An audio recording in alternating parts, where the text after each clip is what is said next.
tõstad.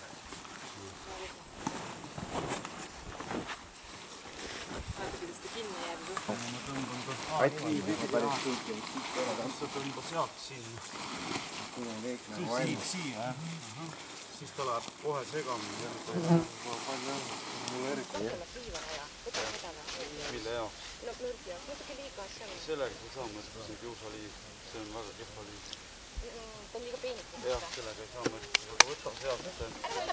Nii, täna me saabusime siis Juusele Jaanus Liise juurde vaatama, kuidas saab savist teha põrandaid, maju, kaminaid ja muud kõike jää pärast. Aga mille jaoks on vaja?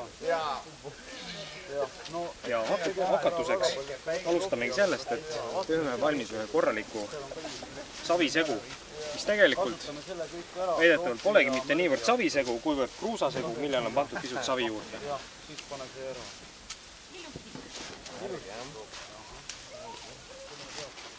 Savi tuleb tallata mitte niimoodi, et tümpad siin lampjalgadega otsas, vaid kõige parem on see, kui sa teed sellised sigareti kustutamise liigutusi ehk kergelt tantsid pealt pisti.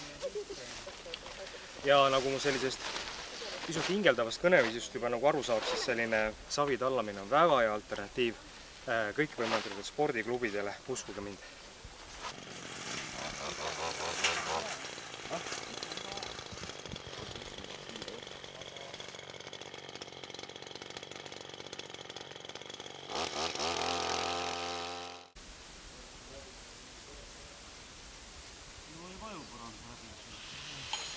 Kui paneks vett, oleks paremini koos, aga põranda jaoks on ta selles mõttes hea, et me tambime ta niikuinii sellisteks pannkookideks ja teeme nagu põrandaplaadid ja ühendame need ära, aga no näed, ta hoiab koos küll, on ju.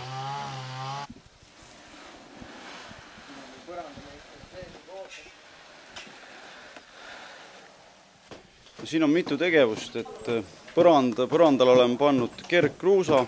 See on ka tegelikult savi baasil materjal, et see on siis puhutud savi nii-öelda kuumutatud, mis on siis isoleerib niiskust ja annab natuke ka soojustusefekti.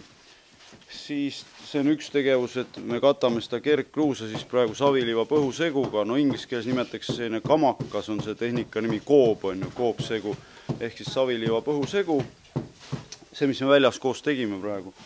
Ja järjest me siis sellega katame, teeme sellised pannkoogi moodi plönnid ja ühendame need siis tervikuks põrandaks, et me ei vajuks sinna kergkruusa sisse.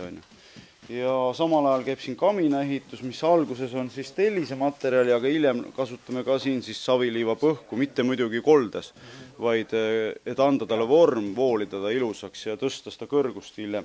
Aga esialgu selle alumise osa teeme nagu tellist kasutame. Siin on ka taaskasutatavat tellist ja erinevat materjali, aga jälle see sama mõrt läheb muidugi vahele, mis on kohalikust savist.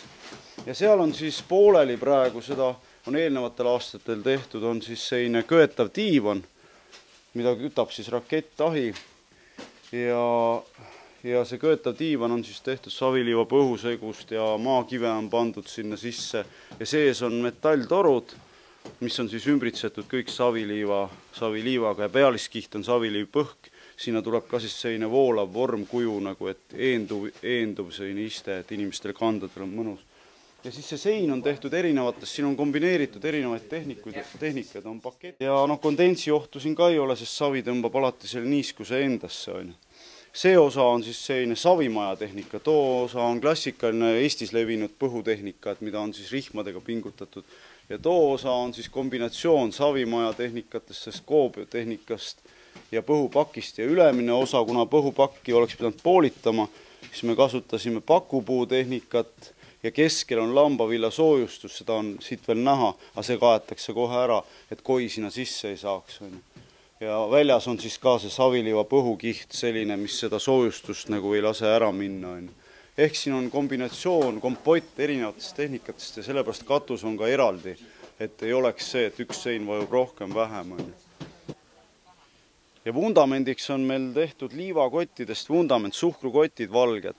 Ja sinna sisse on pandud selline kruus, jäme liiv siis ja need on tambitud ära, iga siis rida, liivakoti rida on tambitud ära, siis sinna vahele on pandud okastraat, et nad ei libiseks, need liivakotid, ja pandud järgmine rida liivakotte.